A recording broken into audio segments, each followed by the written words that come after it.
Hello नमस्कार, स्वागत सभी प्यारे बच्चों का। तो कैसे हो? और उम्मीद है आप सभी की तैयारी बहुत अच्छी चल रही होगी। ठीक है, तो आज के इस लेक्चर में हम देखेंगे जो क्वांटम मैकेनिक्स है उसके सभी यूनिट्स के जो इम्पोर्टेंट न्यूमेरिकल बन सकते हैं उनके बारे में यहाँ पर हम डिस्कस करेंगे। ठीक है, तो चलिए देखिए इधर यहाँ पर रिवीजन बैच में आपको सभी यूनिट के इम्पोर्टेंट क्वेश्चनों का सॉल्यूशन करवा दिया है। ठीक है, तो यहाँ पर हम जो यूनिट 1, 2, 3 और 4 है किसकी, क्वांटम मैकेनिक्स की, जो कि बीएससी पार्ट थर्ड का पेपर फर्स्ट है। ठीक है, इसके जो इम्पोर्टेंट क्वेश्चन है, तो यहाँ पर मैं आपके सभी यूनिट के कुछ इंपॉर्टेंट न्यूमेरिकल करवाऊंगा, तो आप इनको अच्छे से कर लेना और हो सकता है इन्हीं से रिलेटेड कोई भी न्यूमेरिकल आपके एग्जाम में पूछा जा सके। ठीक है, तो इंपोर्ट न्यूमेरिकल में कुछ नहीं होता। न्यूमेरिकल में जस्ट आपको क्वेश्चन का पता होना चाहिए और आपको फॉर्मूले याद होना चाहिए। बाकी जो न्यूमेरिकल में मैथमेटिकल चीजें वो आप इजीली कर सकते हो। ठीक है, तो जितने क्वेश्चन उतने फॉर्मूले, तो आप एक बार उन सभी फॉर्मूलों को एक जगह लिख करके उनको ध्यान में रख करके एक बार याद कर लेना एग्जाम से पहले। तो एग्जाम में अगर कोई भी क्वेश्चन इनमें से आता है तो आप आराम से कर दोगे और वहां पर आपको डायरेक्ट 3 नंबर मिल जाएंगे। ठीक है, एक तो होता है बड़ा क्वेश्चन जिसमें आपको बहुत सारी थ्योरी याद करनी पड़ती है, बहुत सारा डेरिवेशन याद करना पड़ता है, उसके बाद में उसका सॉल्यूशन करके प्रॉपर एक आंसर लेके आना है। लेकिन यहाँ पर जो न्यूमेरिकल होते हैं वो थोड़े शॉर्ट होते हैं, छोटे होते हैं। बस आपको एक फॉर्मूला पता होना चाहिए, यदि फॉर्मूला पता है तो आप न्यूमेरिकल को आसानी से कर लोगे। ठीक है, देखिए तो यहाँ पर हम इस लेक्चर में देखेंगे इंपोर्टेंट न्यूमेरिकल, इंपोर्टेंट न्यूमेरिकल।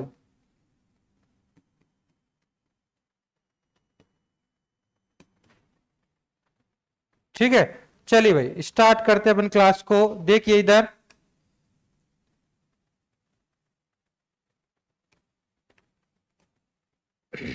यहाँ पर ये है अपने इंपोर्टेंट न्यूमेरिकल। फर्स्ट यूनिट है, यूनिट नंबर फर्स्ट से जो फर्स्ट न्यूमेरिकल है वो है यदि इलेक्ट्रॉन की स्थिति में अनिश्चितता। कुछ टॉपिक है फिक्स है, उन्हीं से ज्यादातर न्यूमेरिकल्स बनते हैं। जैसे फर्स्ट यूनिट में अनसर्टेनिटी प्रिंसिपल हो गया, वहां से पूछा जा सकता है। फोटोन की एनर्जी क्या होती है ये पूछा जा सकता है। वेव फंक्शन को नॉर्मलाइज करवाना, कॉम्पटन की वेवलेंथ निकालना। ठीक है, ये सारी बातें यहाँ पर आपको न्यूमेरिकल के रूप में पूछी जा सकती है। तो पहला क्वेश्चन है, पहला क्वेश्चन क्या है यहाँ पर देखिए, यदि इलेक्ट्रॉन की स्थिति में अनिश्चितता 0.1 नैनोमीटर हो तो उनके वेग में अनिश्चितता की गणना कीजिए।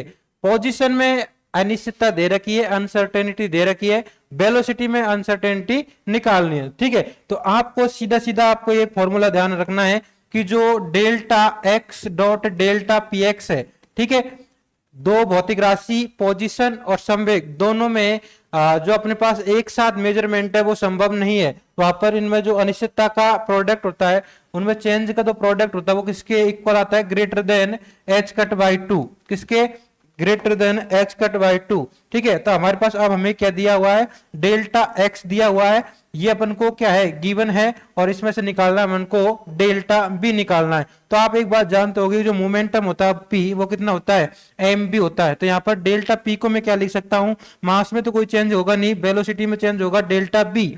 ठीक है, तो यहाँ पर इसको ओवरऑल हम कैसे लिख सकते हैं कि यहाँ पर जो डेल्टा एक्स है डो डेल्टा, यहाँ पर पी को लिखेंगे M B greater than equal to, एक केस ले लेंगे हम इक्वलिटी वाला, एच कट बाई टू। तो यहां से डेल्टा बी की वैल्यू कैसे निकलेगी, ये निकलेगी, इसको मैं एक केस मान रहा हूं इक्वल टू वाला। ठीक है, तो डेल्टा बी बराबर H cut by two, A M नीचे जाएगा इंटू डेल्टा एक्स, इसकी वैल्यू हमें गिवन है या पता होगी, एम इलेक्ट्रॉन का मास आप जानते हो, और डेल्टा एक्स की वैल्यू गिवन है कितना, 1 नैनोमीटर। 1 नैनोमीटर को अपन लिख सकते हैं, 1 नैनोमीटर को अपन लिख सकते हैं क्या, 1 एंगस्ट्रॉन। 1 एंगस्ट्रॉन, एंगस्ट्रॉन मतलब 1 × 10⁻⁻10 मीटर।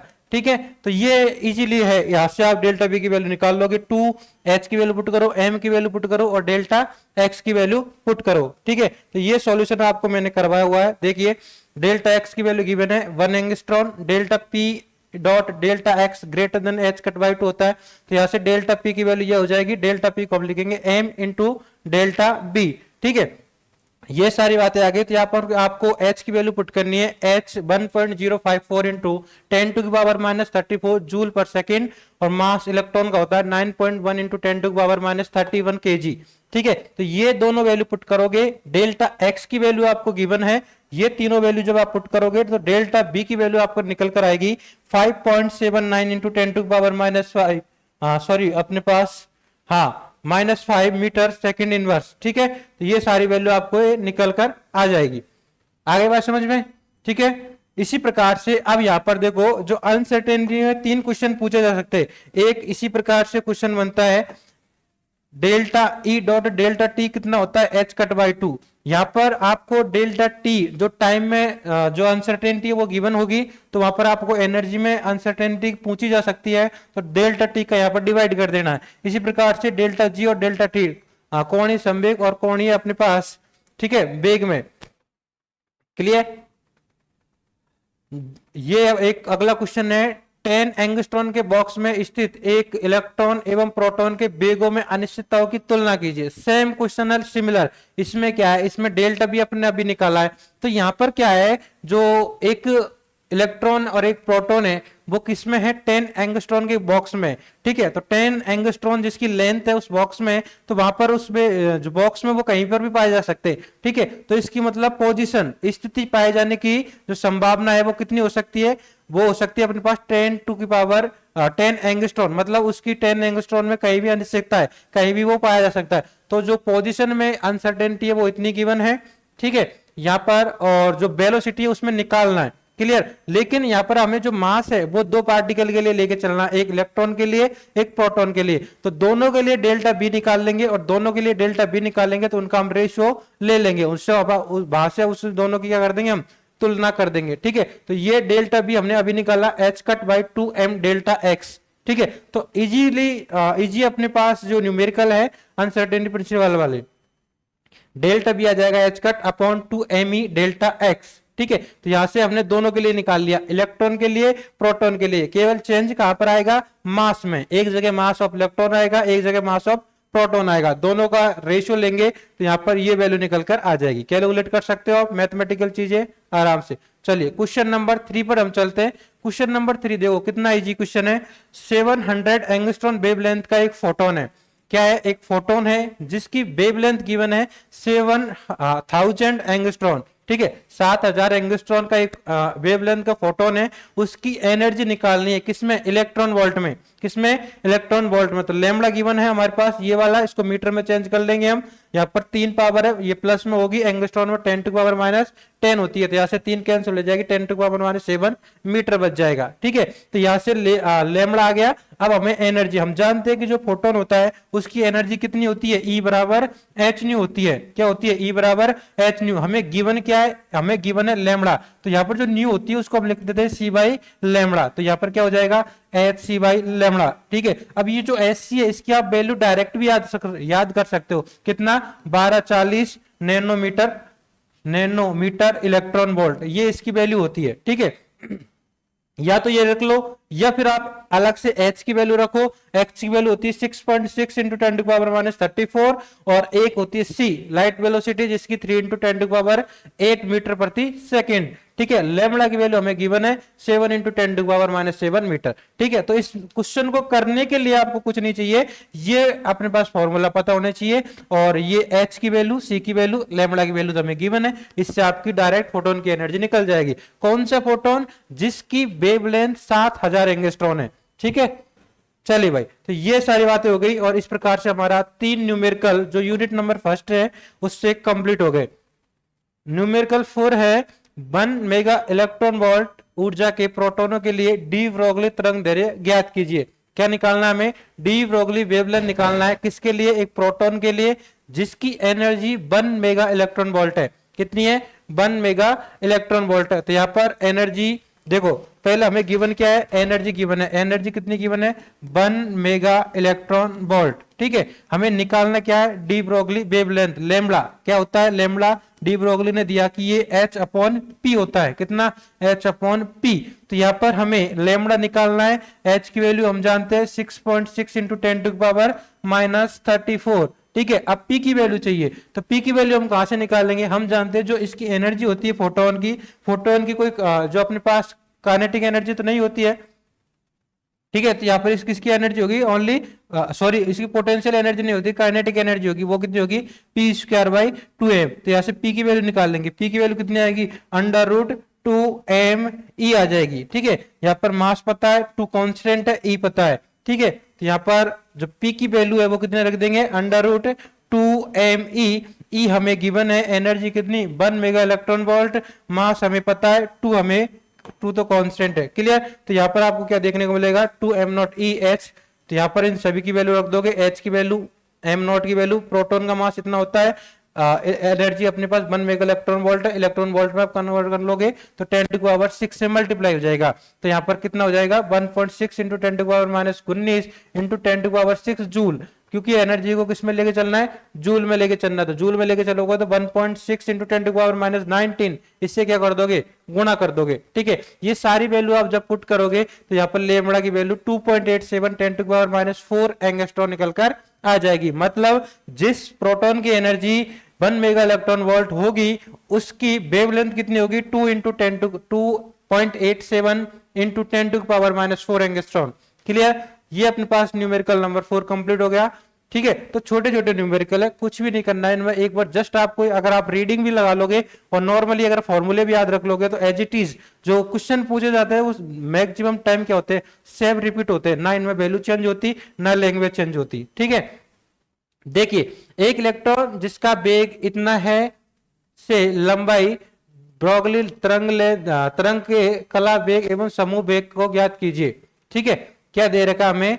एक इलेक्ट्रॉन है जिसका वेग है 0.90 सी क्या है? लाइट वेलोसिटी है, ठीक है, से संबद्ध है। एक अपने पास इलेक्ट्रॉन इस वेलोसिटी से संबद्ध है, डी ब्रोगली वेवलेंथ, ठीक है। तो यहाँ पर हमें क्या निकालना है? फेज वेलोसिटी और ग्रुप वेलोसिटी निकालनी है।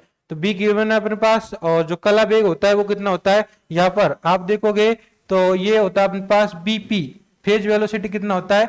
ओमेगा वाई के होता है, कितना? ओमेगा वाई के। यहाँ पर मैं यदि एच कट से नीचे ऊपर नीचे मल्टीप्लाई कर दूं तो एच कट ओमेगा ई बन जाता है, और एच कट के कितना बन जाता है? पी। ई को हम क्या लिख सकते हैं? एम सी क्या लिख सकते हैं, और पी को क्या लिख सकते हैं? एम बी लिख सकते हैं। तो ये से कैंसिल हो गया, तो हमारे पास बीपी कितना आ गया? सी स्क्वायर अपॉन बी आ गया, कितना? सी स्क्वायर अपॉन बी, और बी हमें गिवन है, ठीक है। बी हमें गिवन है 0.9 सी, तो एक सी से एक सी कैंसिल हो गया, तो बीपी है फेज वेलोसिटी भी कितना जाएगा? सी अपॉन 0.9। यहां से सॉल्यूशन करके आप इसकी फेज वेलोसिटी निकाल लोगे, और ग्रुप वेलोसिटी ये जो बी है ये इसकी ग्रुप वेलोसिटी हो जाएगी, ठीक है। तो आगे बात समझ में? तो ये अपने पास इजी इजी क्वेश्चन है।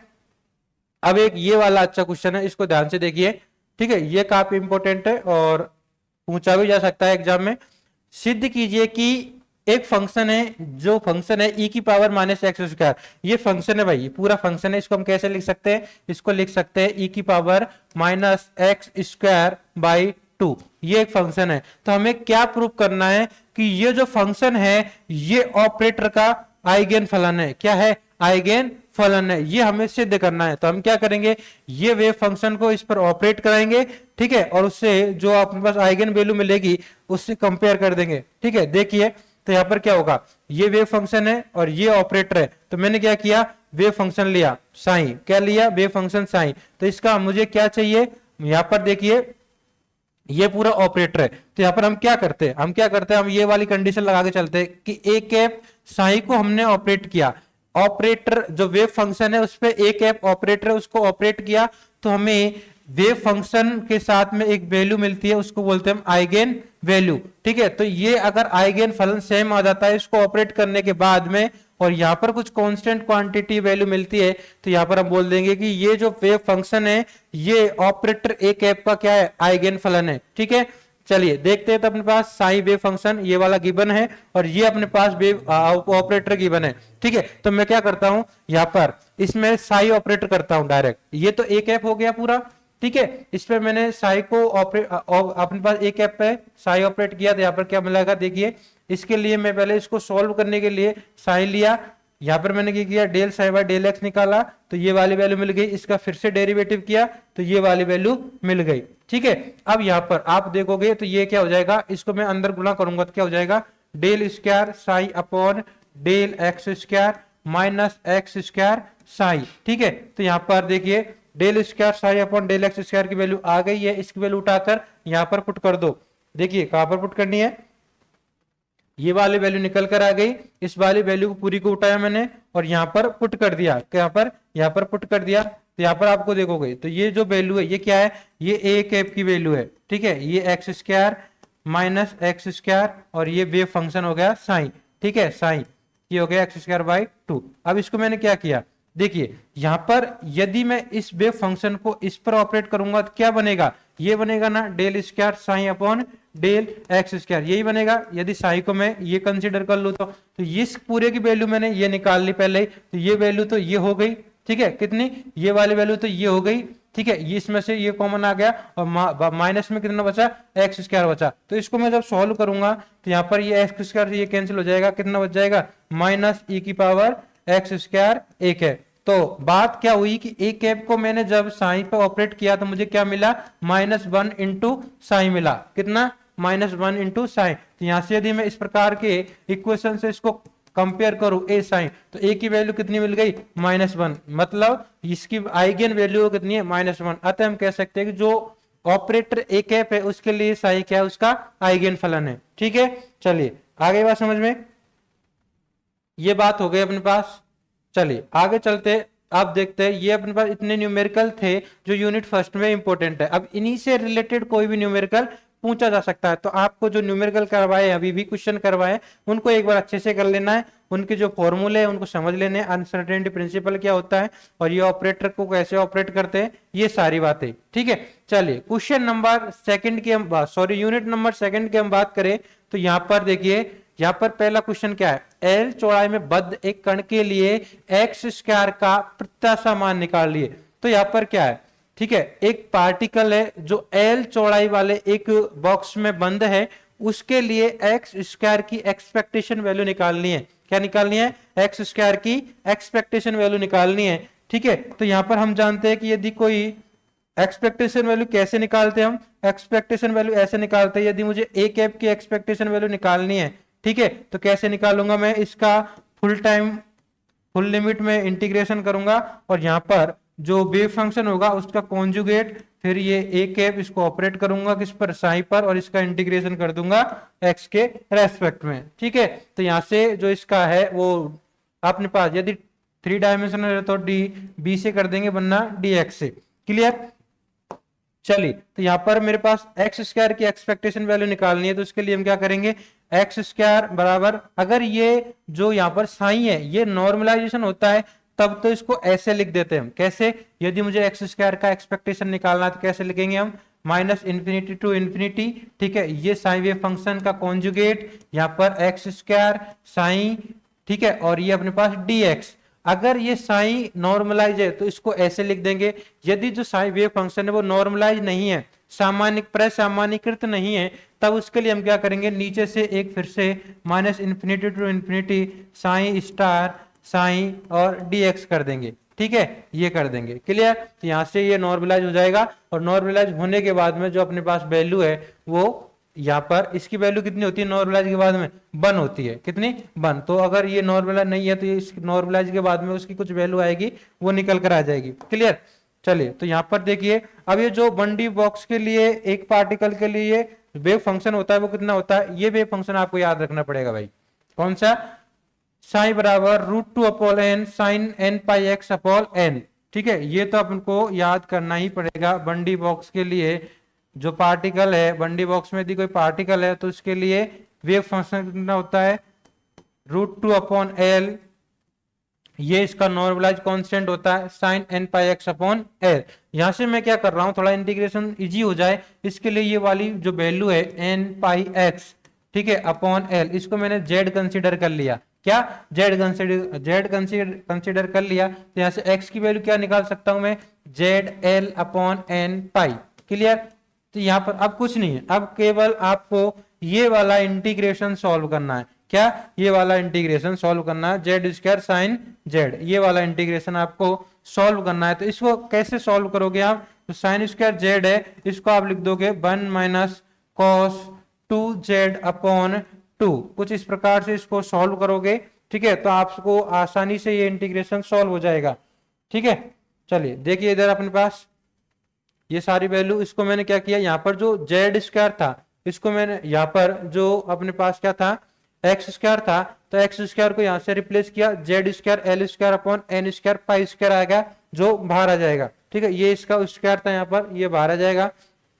ठीक है और एक इसका जब साइन को हम कन्वर्ट करेंगे कॉस में तब एक नीचे भी आएगा तो वो बाहर आ जाएगा, तो ये वापस ऊपर जाकर एल अपॉन एन पाई ये क्यूब बन जाएगा। क्लियर, ये इसका इंटीग्रेशन सॉल्व किया हमने, तो ये इसकी वैल्यू निकल कर आ जाएगी x square L square 1/3 minus 1/2 pi square. ठीक है, ये एक्स स्क्वायर की एक्सपेक्टेशन वैल्यू होती है बंडी बॉक्स के लिए। चलिए आगे बात समझ में। आगे एक सेकंड क्वेश्चन है, एक विमीय तरंग फलन हेतु 0 to a/2 में कण के पाए जाने की प्रायिकता ज्ञात कीजिए। ठीक है, प्रोबेबिलिटी निकालनी है, एक विमीय बॉक्स है, एक विमीय तरंग फलन दे रखा है, वो कितना होता है, सेम यही होता है, यहाँ पर n बराबर 1 ले लिया है। ठीक है, इसलिए n pi x upon a, या कि इसकी विड्थ है जो कितनी है, a है, कितनी है, a है। ठीक है, तो हमें कहां पर निकालनी प्रोबेबिलिटी 1/2 में 0। अब देखो ये घटना क्या है कि ये इस प्रकार का कोई बॉक्स है। ठीक है, इसकी विड्थ कितनी है, 0 to a है, कितनी है, 0 to a है। अब हमारे पास हमें क्या पूछ रहा है कि यहाँ पर ये 0 to a है, तो ये कितना हो जाएगा, a/2। ठीक है, तो n बराबर 1 जो स्टेट होती है उसका जो वेव फंक्शन बनता है वो इस प्रकार से बनता है इसका। ठीक है, तो अब हम क्या पूछ रहा है कि 0 से a/2 के बीच में पार्टिकल के पाए जाने की संभावना कितनी है।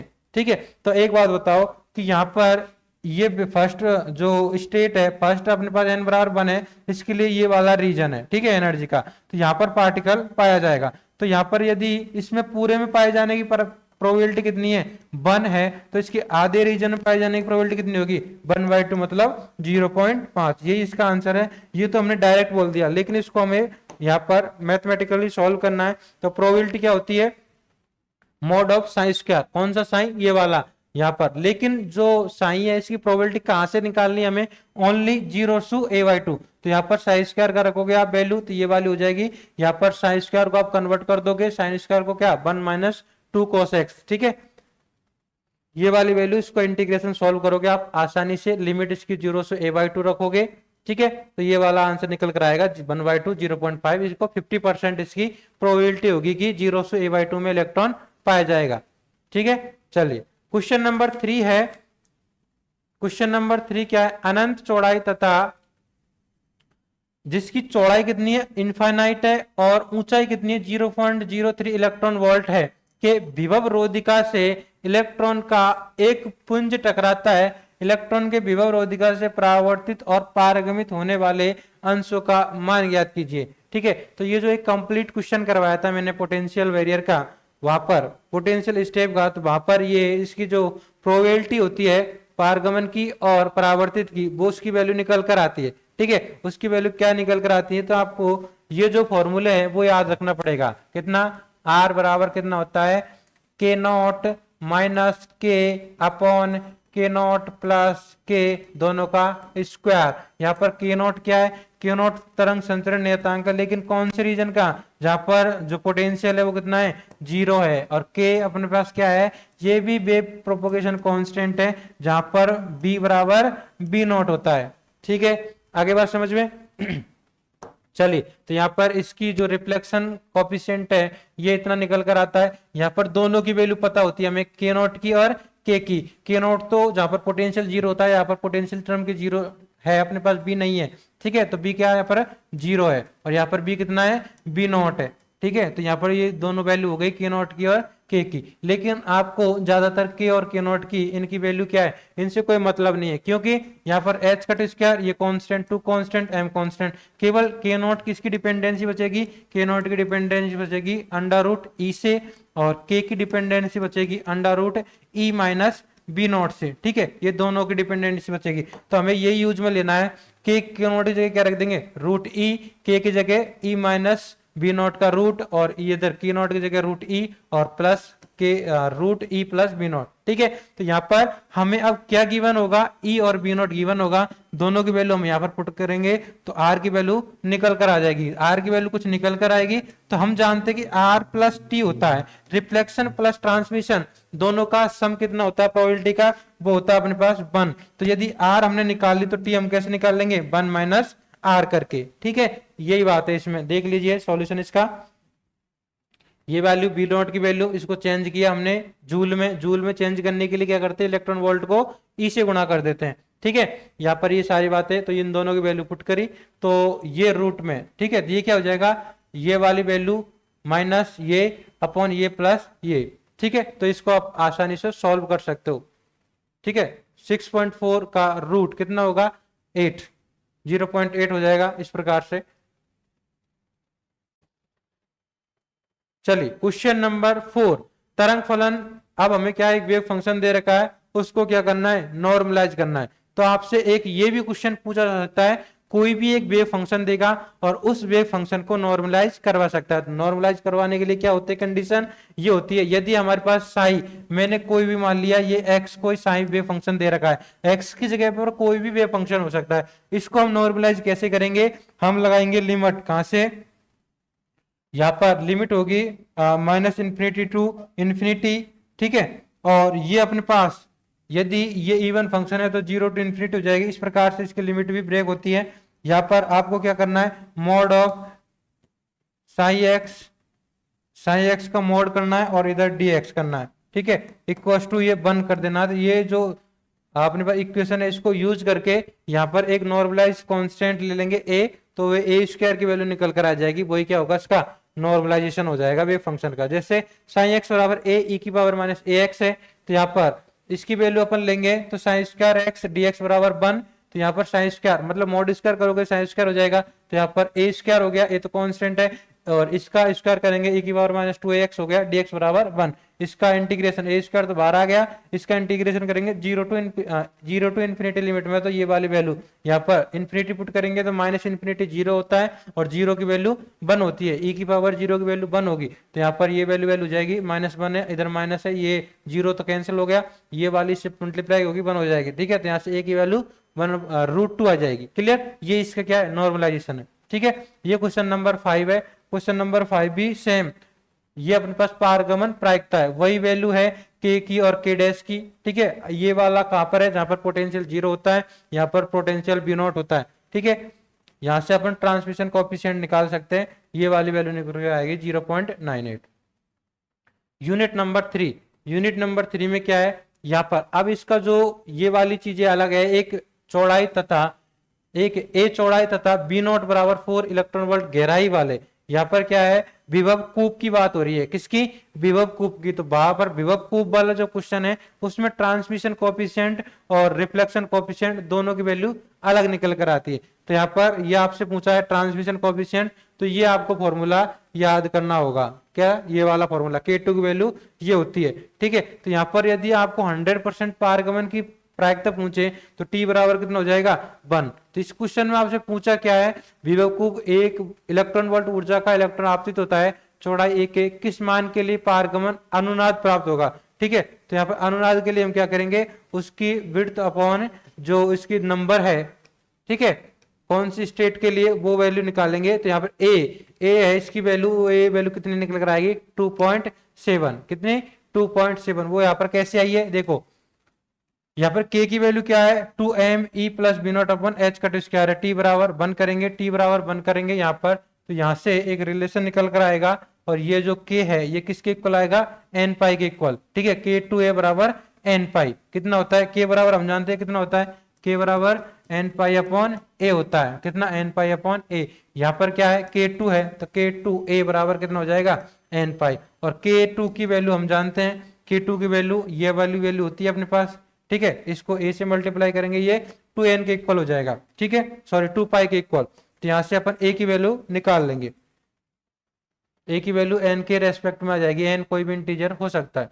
एक आता है अपने पास हाइड्रोजन अवस्था में r की एक्सपेक्टेशन वैल्यू निकालनी है, किसकी, अब यहाँ पर एक्सपेक्टेशन वैल्यू क्या निकालनी है r की, तो हम क्या करेंगे, ये वही वेव फंक्शन लेंगे -∞ टू इन्फिनिटी। ठीक है, यहाँ पर साई स्टार ये एक्स कैप साइन और dx। लेकिन ये जो वेव फंक्शन है ये वाला, ये कौन सा वेव फंक्शन लेंगे हम? हाइड्रोजन का ग्राउंड स्टेट वाला वेव फंक्शन। कौन सा? हाइड्रोजन का ग्राउंड स्टेट वाला वेव फंक्शन होता है 1/πa³ e की पावर माइनस r/a। ये क्या होता है? हाइड्रोजन का ग्राउंड स्टेट वेव फंक्शन होता है। ठीक है, यहाँ पर आप ये वैल्यू आप पुट करोगे, a की वैल्यू क्या होती है? h²/kme² होता है। ठीक है, ये वाली वैल्यू होती है। ये अपने पास क्या होती है? बोर रेडियस होती है 0.511 इंटू 10⁻⁻ मीटर या 0.511 एंगस्ट्रॉन। ठीक है, तो यहाँ से जो आर है उसका आप इंटीग्रेशन सॉल्व कर सकते हो आराम से। ये 0 to π sin थीटा थीटा कितना हो जाता है? 1 हो जाता है। और डी फाई, यहाँ पर ये डी फाई है, तो डी फाई का कितना हो जाएगा? 0 से 2π में 2π हो जाएगा। तो सारी वैल्यू जब आएगी बाहर, तो यहाँ से ये वाली कैंसिल, इसकी वैल्यू 2 और इसकी वैल्यू 2π, तो कितना हो जाएगा? 4। पाई से पाई कैंसिल, नीचे a³। क्लियर? ये इंटीग्रेशन सॉल्व करोगे तो आप 1.5 निकल कर आ जाएगा, 1.5a। ठीक है, ये इंटीग्रेशन है जो गामा फंक्शन लगाते हैं वो वाला इंटीग्रेशन। ठीक है, x की पावर n e की पावर माइनस बीटा x बराबर कितना होता है? n फैक्टोरियल अपॉन बीटा की पावर n+1। ये एक डायरेक्ट इंटीग्रेशन फॉर्मूला है, इसको याद रख लेना। ठीक है, चलिए, यदि किसी कण का कोणीय संवेग संकारक L हो तो Lx, Ly, Lz के कार्तीय घटकों को दर्शाइए। ठीक है, यहाँ पर क्या है? ये Lx, Ly, ये इसका कम्यूटेशन है, ये सेटिस्फाई करवाना है आपको, ये वाला। और भी आपसे कोई भी पूछा जा सकता है। ठीक है, तो आपको इनका कम्यूटेशन है वो पता होना चाहिए कि Lx, Ly का यदि हम कम्यूटेशन करेंगे तो हम जानते हैं Lx बराबर कितना होता है? Lx बराबर कितना होता है? Y pz minus Z P Y होता है। ठीक है, एल वाई बराबर कितना होता है? एल वाई बराबर होता है Z P x minus X P Z. और एल एक्स बराबर एल वाई बराबर एल जेड बराबर कितना होता है? एल अपने पास जेड के बाद x P by minus Y P x, ये होता है। ठीक है, तो इनका कॉम्बिनेशन अपन सॉल्व करेंगे। तो यहाँ पर देखो, ये पहले मैंने क्या किया? एल एक्स की वैल्यू पुट करी, ये वाली, एल वाई की वैल्यू पुट करी, ये वाली। अब इन दोनों का यहाँ पर 4 कॉम्बिनेशन बनेगी। एक इसका इसके साथ होगा, इसका इसके साथ होगा, माइनस इसका इसके साथ होगा, माइनस इसका इसके साथ होगा। ठीक है, तो यहाँ पर यदि दोनों चीजें एक अलग अलग कोष्टक में समान आ जाए तो उसकी वैल्यू तो क्या हो जाएगी? 0। जैसे ये है Y P Z minus Z P X, यहाँ पर कोई भी दो समान नहीं है। Z P Y minus X P Z, यहाँ पर भी नहीं है। लेकिन यहाँ पर देखोगे पी जेड है, यहाँ पर पी जेड समान है, यहाँ पर जेड जेड समान है। ये दोनों क्या हो जाएगा? कैंसिल हो जाएगा। इनकी दोनों की वैल्यू 0, केवल ये दोनों की वैल्यू निकल कर आएगी। और ये दोनों की वैल्यू कैसे आएगी? By P Z Z P x. तो इसको कैसे ओपन करेंगे हम?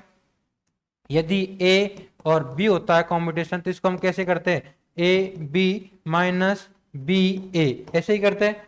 ठीक है, तो इसको हमने ऐसे ओपन किया। क्लियर? तो यहाँ पर हमें क्या देखने को मिलेगा? देखिए, Y P Z minus Z P Y, ये वाली वैल्यू। ठीक है, तो यहाँ पर एक कोष्टक तो 0 हो जाएगा, लेकिन एक बचेगा बाई पी एक्स और पी जेड जेड। तो ये जो पी जेड जेड है इसकी वैल्यू कितनी होती है? आयोटा एच कैसी होती है? या यदि अपने पास कॉम्यूटेशन इस प्रकार से हो एक्स पी एक्स, तो इसका जो कॉम्यूटेशन की वैल्यू होती है वो कितनी होती है? आयोटा एच कट होती है। यदि उसे उसको उल्टा कर दे पी एक्स एक्स, तो यहाँ पर कितना हो जाता है? Minus iota H. ठीक है, तो यहाँ पर ये पी जेड जेड है, तो इसकी वैल्यू कितनी हो जाएगी? माइनस आयोटा एच, और ये बाई पी एक्स। ठीक है, ये तो ये वाला कोष्टक की वैल्यू आ गई। इसी प्रकार से जो सेकंड वाला है उसकी वैल्यू कितनी आएगी? Minus X I cap H cap P Y. ठीक है, तो दोनों को यदि हम ऐड करेंगे तो हमारे पास जो वैल्यू निकल कर आएगी वो कितनी आएगी? ये तो दो तो 0 हो गए और 2 बचे, तो दोनों की वैल्यू आएगी iota X P Y minus Y P X. ठीक है, यहाँ पर एच कट और आएगा, यहाँ पर एच कट और लिख लेना। तो यहाँ पर आयोटा एच कट, और ये जो वैल्यू होती है वो कितनी किसकी होती है? एल जेड की होती है। एल जेड क्या होता है? X P Y minus Y P X, यही होता है। ठीक है, इस प्रकार से ये प्रूव हो गया। ठीक है, आगे बात समझ में? चलिए, तो ये यूनिट नंबर 3 का हो गया। यूनिट नंबर 4 के मैंने 2 ही न्यूमेरिकल बताए आपको। एक है एचसीएल के घूर्णी स्पेक्ट्रम में दो रेखाओं के बीच की दूरी जो अपने पास 20.68 सेंटीमीटर इनवर्स है, इस अणु का जड़त आघूर्ण निकालिए। तो आपको एक चीज तो निकाल देनी है, बाकी आगे बंद लंबाई पूछे ना पूछे, लेकिन जड़त आघूर्ण तो आपको बहुत ज्यादा पूछा जा सकता है। ठीक है, मोमेंटम ऑफ इनर्शिया। तो इसका देखो एक फॉर्मूला होता है। क्या? अपने पास ये वाला फॉर्मूला होता है। कौन सा? ये जो दो लाइनों के बीच की डिस्टेंस होती है उसको या तो टू बी लिख दो आप या डेल्टा न्यू बार लिख दो, ठीक है। इसकी वैल्यू कितनी होती है, ये होती है एच कट अपॉन 2 MIC, कितना 2 MIC। अब हमें ये वाली वैल्यू दे रखी है और आई पूछा है, हमें क्या पूछा है, आई। तो यहां से आई कैसे निकालोगे आप, एच कट अपॉन 2M, ये डेल्टा न्यू बार और सी। तो यहां से सारी वैल्यू पुट कर दो और आई की वैल्यू निकाल लो। एच कट की वैल्यू आपको हो सकता है एग्जाम में क्वेश्चन में दे दे, बना याद कर लेना। एम जो इलेक्ट्रॉन प्रोटॉन जो भी पार्टिकल है उसका मास, और सी लाइट वेलोसिटी है, और डेल्टा न्यू तो आपको गिवन है, ठीक है। तो ये सारी वैल्यू आप पुट करोगे, मोमेंट ऑफ इनर्शिया की वैल्यू निकल कर आ जाएगी, ठीक है। आगे बात समझ में, यहाँ पर आई की वैल्यू ये 2.70 इंटू 10⁻⁻47 kg मीटर स्क्वायर आ जाएगी, ठीक है। एक अपने पास जीमान स्प्लिटिंग से है, एक सामान्य जीमान प्रयोग में 5000 एंगस्ट्रॉन की स्पेक्ट्रमी रेखाओं में इतने जीमान विपैटर्न पाया जाता है, चुंबकीय क्षेत्र की गणना कीजिए। तो यहाँ पर ये क्या दे रखा है, हमें जीमान विपाटन दे रखा है, ये क्या है, वेवलेंथ है। तो हमें मैग्नेटिक फील्ड की वैल्यू निकालनी है। तो आपको ये डायरेक्ट फॉर्मूला देखो, क्या जीमान विपाटन का जो फॉर्मूला होता है वहां पर डेल्टा न्यू बार होता है, वो होता है EB अपॉन 4πm, ठीक है, 4πm। अब हमें क्या निकालना है, बी की वैल्यू निकालनी है, बी की वैल्यू निकालनी है। बी की वैल्यू कैसे निकालेंगे, क्योंकि हम जानते हैं कि न्यू बराबर क्या होता है, सी बाई लैम्बडा होता है। तो जैसे डेल्टा न्यू निकालेंगे अपॉन डेल्टा न्यू है, ठीक है। तो यहां पर डेल्टा न्यू, इसका इंटीग्रेशन करेंगे, इसका मॉड कर देंगे हम, तो क्या हो जाएगा, सी अपॉन लैम्बडा स्क्वायर और ये डेल्टा लैम्बडा, क्लियर। तो यहां से डेल्टा न्यू की वैल्यू अपन पुट कर दोगे तो यहां पर ई की वैल्यू निकल कर आ जाएगी। कैसे, यहां पर देखिए डेल्टा न्यू बराबर C upon lambda square, del lambda हो गया, ई बी के इक्वल रखा है इसको, क्योंकि ये भी डेल्टा न्यू है, ये भी डेल्टा न्यू है, दोनों को इक्वल रखेंगे तो E B upon 4πm C upon lambda square D lambda. ठीक, यहाँ पर बी की वैल्यू निकालेंगे 4πm सी अपॉन ये वाली और डेल्टा लैम्बडा और लैम्बडा स्क्वायर अपन को दोनों को गिवन है। डेल्टा लैम्बडा की वैल्यू कितनी है, ये अपने पास शिफ्ट दे रखा है, और लैम्बडा स्क्वायर आपको जो 5000 एंगस्ट्रॉन गिवन है, 4π हो गया, m हो गया, ये सी से सी कैंसिल हो जाएगा। ठीक है, आगे बात समझ में, चलिए क्लियर बात। ठीक है, इस प्रकार से मैग्नेटिक फील्ड 0.01 टेस्ला निकलकर आ जाएगा। तो ये इंपॉर्टेंट क्वेश्चन थे सभी चारों यूनिट से, तो बहुत इंपॉर्टेंट क्वेश्चन है, इनको एक बार अच्छे से जरूर पढ़ लेना, बाकी और अच्छे से तैयारी कर लो, जो भी क्वेश्चन बकाया उन सबको कर लो। ठीक है, चलिए ओके, तो बेस्ट ऑफ लक सभी को, अच्छे से तैयारी करो और अच्छे से एग्जाम दो। राधे राधे।